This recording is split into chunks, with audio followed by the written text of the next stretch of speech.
Okay, hi guys. Today we're going to talk about systems graphically. I know this isn't like a normal lesson, but this is such a short lesson that I just decided to not set up the whole notes or anything. You may not even really need to take notes on this. Systems of equations. So systems of equations are two or more equations that are, they say bound together. What does that mean? It just means they're in the same problem, really, for the purposes of our class. A problem will give you two equations or maybe two graphs and say, what is the solution to this system of equations? The answer is simply wherever they cross, right? So if I was given this system of equations, my solution would be here and here. So we'd want to take whatever point that is and whatever point this is, and our solution would be the coordinate pairs of those points. That's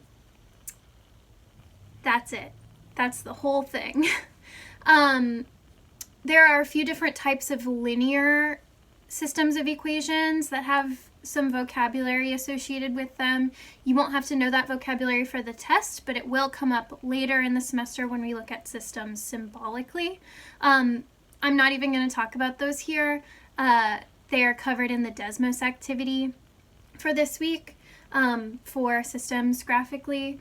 The only other thing that y'all might need to know for this is there are a few questions in WebAssign that ask you to graph the function before you find the solutions. There, you just need to know how to graph a line. There's a just-in-time WebAssign called just-in-time lines that might be helpful for that, but just super quick reminder, remember in WebAssign for graphing, all we need to do is pick 2 points on the line and it'll graph the line for you. So you don't even have to really refresh on slope or y-intercept or anything yet, although hopefully we're kind of doing that. We're going to use slope in the next lesson, so hopefully that'll be maybe some extra practice. But remember, in WebAssign, in order to graph on the graphing pad, all you have to do is select the line tool. Make sure you're selecting the one with 2 arrows on it, and then you just click 2 points on the line, and then it will graph the line for you. That's it. If you have any questions, Desmos is very helpful for this lesson.